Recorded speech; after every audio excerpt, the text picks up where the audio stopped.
याद तेरी तड़पावे से तेरा रूप जिगर में रड़ के याद लगावे से तेरी आँखें का यो काजल।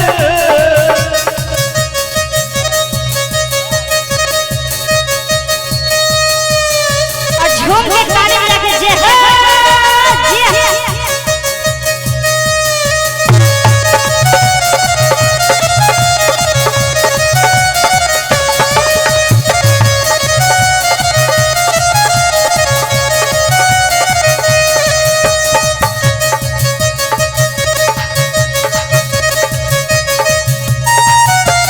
सपने के महतेरा दीदार करता हूँ जान से ज्यादा जाने मन तेनु प्यार करता हूँ।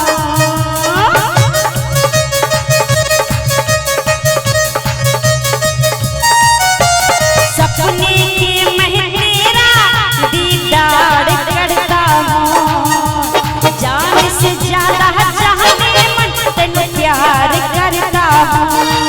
मेरी जिंदगी में आके मेरे दिल का चैन चुराया तू संग मड़ मड़ की मुहूर्त तेन देख के मन हलचाया वो मैंने पल पल पल पल याद तेरी तड़पावे से है तेरा रूप जिगर के रन के आग लगावे से हो मैंने पल पल पल पल याद तेरी तड़पावे से है तेरा रूप जिगर से रन के आग लगावे से तेरी आँखों का यो काजल।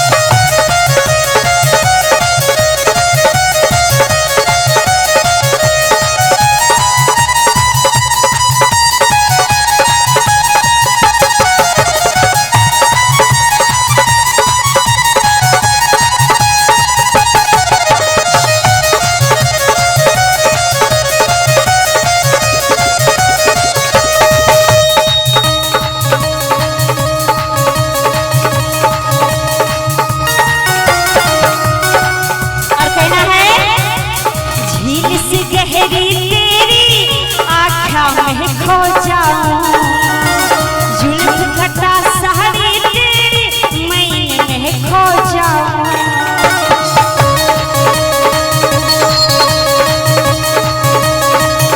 झील से गहरी तेरी आँखों में खो जाऊं जुल्फ घटा सारी तेरी मैंने में खो जाऊं। यह देखे सपना सच बना तेरा सजना मैनू भूख प्यास न लागे तू बना ले